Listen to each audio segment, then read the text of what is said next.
Good morning all of you. आज हम Italy के एकीकरण में काबुल का योगदान पढ़ेंगे। सबसे पहले हम काबुल का जीवन परिचय देखते हैं कि काबुल का जन्म 1810 में सार्डिनिया में एक कुलीन परिवार में हुआ था। इन्होंने सेना की शिक्षा प्राप्त की और सेना में इंजीनियर के पद पर नौकरी की। काबुल ने इंग्लैंड की यात्रा की और संसदीय प्रणाली का अध्ययन किया और इसी संसदीय प्रणाली को इटली में स्थापित करना चाहते थे। 1852 में विक्टर इमैनुअल है वो इनको प्रधानमंत्री बनाता है। विक्टर इमैनुअल काबुल को प्रधानमंत्री बनाता है क्योंकि काबुल एक कुशल राजनीतिज्ञ, कूटनीतिज्ञ, राजतंत्र के समर्थक थे और इटली की स्थिति और सामर्थ्य से भली भांति परिचित थे। अब हम देखते हैं कि काबुल का क्या योगदान है इटली के एकीकरण में। तो काबुल की इटली के एकीकरण में विचारधारा हम देखेंगे कि पहला, काबुल का मानना था कि इटली का एकीकरण है वो पिडमांट सार्डिनिया ही कर सकता है। पिडमांट सार्डिनिया ही इटली का एकीकरण करने में समर्थ है। दूसरा, उनका मानना था कि इटली के एकीकरण में ऑस्ट्रिया बाधक है। तीसरा, उनका मानना था कि ऑस्ट्रिया को बिना विदेशी सहायता के बाहर नहीं किया जा सकता, विदेशी सहायता से ही खदेड़ा जा सकता है। तो ये थे काबुल के मत इटली के एकीकरण के बारे में। काबुल का मानना था कि पिडमांट सार्डिनिया ही इटली का एकीकरण करने में समर्थ है और इस एकीकरण में बाधक है ऑस्ट्रिया, इसलिए ऑस्ट्रिया को बाहर निकालना है और इसको बाहर विदेशी सहायता से ही निकाला जा सकता है। इसलिए काबुल जाता है विदेशों से सहायता लेने हेतु। दो ही यूरोपीय देश हैं जो शक्तिशाली थे, फ्रांस और इंग्लैंड। अब इंग्लैंड है वो यूरोपीय मामलों में हस्तक्षेप न करने की नीति पर चल रहा था, इसलिए इससे सहायता की कोई उम्मीद नहीं थी। अब बचा फ्रांस, तो काबुल फ्रांस से सहानुभूति प्राप्त करता है, मित्रता प्राप्त करता है, क्योंकि 1854 में क्रीमिया युद्ध हुआ था जिसमें इटली ने रूस के विरुद्ध फ्रांस और इंग्लैंड को सेना भेजी थी। सेना सहायता अपनी दी थी फ्रांस और इंग्लैंड को रूस के विरुद्ध क्रीमिया युद्ध में। इसलिए फ्रांस है वो इटली के प्रति सहानुभूति व मित्रता रखता था। अब इस मित्रता का फायदा मिलता है इटली को 1856 में पेरिस सम्मेलन में। पेरिस सम्मेलन में 1856 में इस मित्रता का फायदा मिलता है कि ऑस्ट्रिया के विरोध के बावजूद फ्रांस के द्वारा इटली को पेरिस सम्मेलन में आमंत्रित किया जाता है। इसलिए इसने अपने सहानुभूति और मित्रता का परिचय देकर के पेरिस सम्मेलन में इटली को आमंत्रित किया। काबुल का मानना था कि इटली के एकीकरण का प्रश्न है उसका जब तक अंतर्राष्ट्रीयकरण नहीं होगा तब तक इटली का एकीकरण नहीं किया जा सकता। इसलिए पेरिस सम्मेलन में काबुल ने इटली के प्रश्न का अंतर्राष्ट्रीयकरण किया और इटली की दुर्भाग्यपूर्ण स्थिति के लिए ऑस्ट्रिया को जिम्मेदार ठहराया। इस तरह से काबुल ने प्राथमिक प्रयास इटली के एकीकरण के किए। अब आता है पहला चरण, नेपोलियन का सहयोग व लोम्बार्डी की प्राप्ति। व लोम्बार्डी की प्राप्ति। अब देखिए नेपोलियन का सहयोग कैसे प्राप्त होता है कि नेपोलियन और काबूल दोनों मिलते हैं प्लोम्बियर्स स्थान पर और इन दोनों के मध्य एक समझौता होता है जिसे प्लोम्बियर्स समझौते के नाम से जाना जाता है। अब प्लोम्बियर्स समझौते की शर्तें पहली शर्त थी कि ऑस्ट्रिया व सार्डिनिया में युद्ध होगा तो फ्रांस सार्डिनिया को 2 लाख सैनिक सहायता हेतु भेजेगा। ये थी पहली शर्त कि ऑस्ट्रिया और सार्डिनिया में युद्ध होगा तो फ्रांस सार्डिनिया की सहायता हेतु 2 लाख सैनिक भेजेगा। फ्रांस सार्डिनिया की सहायता करेगा तो इसके बदले फ्रांस को मिस्र व सेवाई के क्षेत्र दिए जाएंगे। ये दूसरी शर्त हो गई। तीसरी शर्त है नेपल्स व सिसिली के राज्य बने रहेंगे। नेपल्स व सिसिली के राज्य बने रहेंगे। और चौथी शर्त थी कि विक्टर इमैनुअल अपनी पुत्री का विवाह जेरोम बोनापार्ट के साथ करेगा। और पांचवी शर्त थी कि लोम्बार्डी व वेनेसिया है वो सार्डिनिया को मिल जाएंगे। लोम्बार्डी व वेनेसिया सार्डिनिया को दिए जाएंगे। ये पांचवी शर्त थी। तो ये प्लोम्बियर समझौते की 5 शर्त होगी। ऑस्ट्रिया सार्डिनिया में युद्ध होगा तो फ्रांस 2 लाख सैनिक सार्डिनिया की सहायता हेतु भेजेगा। इसके बदले फ्रांस को निसेवाय क्षेत्र मिलेंगे। नेपल सिसिली के स्वतंत्र राज्य रहेंगे। लोम्बार्डी और वेनेसिया है वो सार्डिनिया को प्राप्त होगा। और विक्टर इमैनुअल अपनी पुत्री का विवाह है वो जेरोम बोनापार्ट के साथ ही करेगा।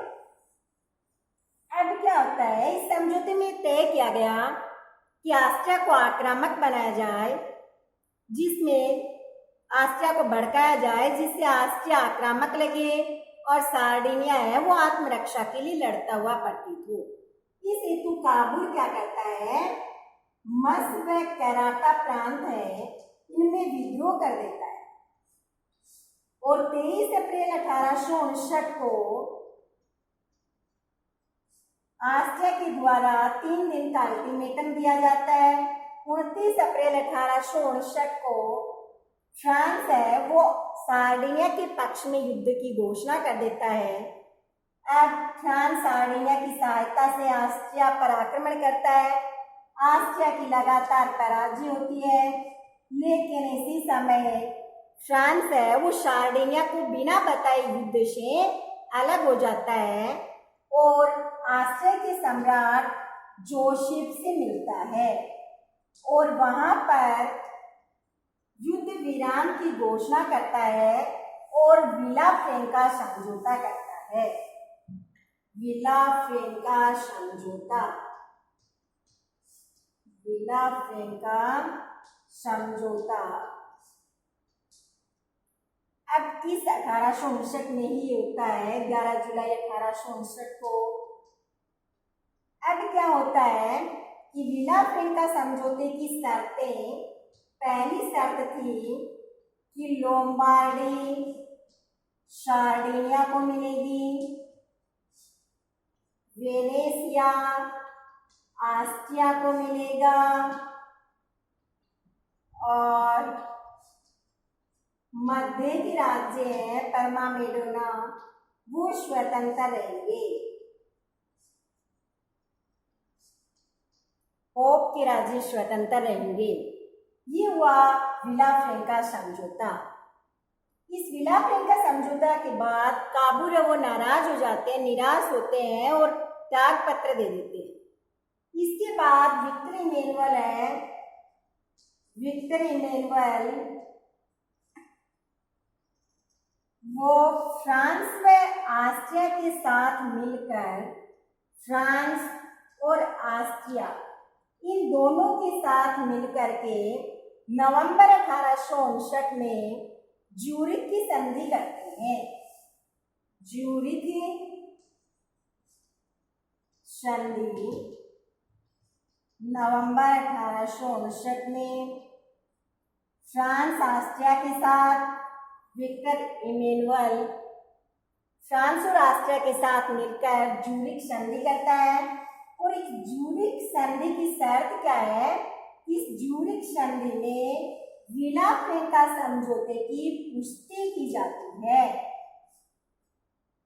इसी तरह से फिर लोम्बार्डी है वो सार्डिनिया को मिल जाता है और इटली का एकीकरण का पहला चरण है वो पूरा होता है।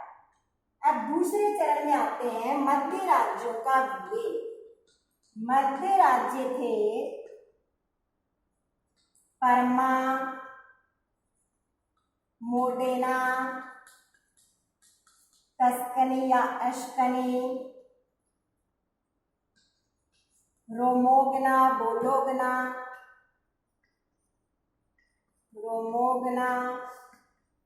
बोलोगना। अब क्या था कि मध्यवर्ती राज्य हैं ये इटली में शामिल होना चाहते थे, क्योंकि इनके पीछे इनके दो उद्देश्य थे। पहला, इंग्लैंड के हस्तक्षेप की नीति और दूसरा, इंग्लैंड की इटली के प्रति सहानुभूति के कारण ये राज्य है ये इटली में मिलना चाहते थे। अब ऑस्ट्रिया का सम्राट जोसेफ चाहता था कि इन मध्य के राज्यों में ज्यूरिख संधि के तहत पूर्व शासकों को पुनः स्थापित किया जाए, लेकिन काबूल उस स्थिति का फायदा उठाता है और फ्रांस को निस्फ सेवाय के प्रदेश देने का वचन देता है और फ्रांस को अपनी ओर मिला लेता है। इसके बाद 1860 में मध्य के राज्यों में जनमत संग्रह करवाया जाता है, जिसमें मध्य के राज्य हैं ये सारे इटली के पक्ष में मतदान करते हैं और निस और सेवाय के प्रदेश हैं वो फ्रांस के पक्ष में मतदान करते हैं। इस तरह से इंग्लैंड और फ्रांस की सहानुभूति से मध्य के राज्यों का इटली में विलय होता है और ये दूसरा चरण पूरा होता है। उसके बाद में तीसरे चरण में आता है गैरिबाल्डी और सिसिलियो नेपल्स। गैरिबाल्डी और सिसिलियो नेपल्स।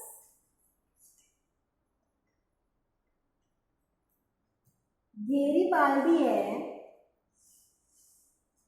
ये भूमध्य सागरीय यात्रा के समय इटली के राष्ट्रभक्तों से मिलते हैं और ये मेजिनी की यंग इटली के सदस्य भी हैं। गैरिबाल्डी नौ सैनिक षड्यंत्र में पकड़े जाते हैं, ये भाग जाते हैं कि नौ सैनिक षड्यंत्र में फंस जाते हैं, इनको पकड़ते हैं, मृत्यु दंड की सजा दी जाती है, लेकिन ये वहां से बाहर निकलते हैं और भाग कर जाते हैं दक्षिण अमेरिका। और दक्षिण अमेरिका में इन्होंने छापामार युद्ध पद्धति का प्रशिक्षण लिया। छापामार युद्ध पद्धति का प्रशिक्षण प्राप्त करते हैं और लाल पूर्ति जो देशभक्ति संगठन था, देशभक्तों का संगठन, इसका गठन करते हैं। लाल पूर्ति संगठन बनाते हैं। इसी के माध्यम से इसी के द्वारा सिसिली में प्रवेश करते हैं। सिसिली पर विदेशी राजा का शासन था जो शासन करने के योग्य नहीं था, तो गैरिबाल्डी अपने 1000 स्वयंसेवक लाल पूर्ति स्वयंसेवकों के साथ मिलकर सिसिली पर आक्रमण करता है। मेजिनी भी इसका साथ देते हैं और अपने आप को सिसिली का अधिनायक घोषित करता है। अब क्या होता है, उधर विक्टर इमैनुअल है वो सेना सहित नेपल्स आता है और इसके बाद टेयाना नामक स्थान पर मिलते हैं गैरिबाल्डी और Victor Emmanuel Garibaldi Victor Emmanuel है उसको इटली का शासक स्वीकार कर लेता है और सीसिली प्रदेश भी उसके अधीन कर देता है और नेपल्स पर भी अधिकार करवाता है। इस तरह से दक्षिण के राज्य सीसिली और नेपल्स का विलय है वो इटली में होता है और इटली के एकीकरण का तीसरा चरण पूरा होता है। अब चौथे चरण में आता है वेनेशिया का विलय। वेनेशिया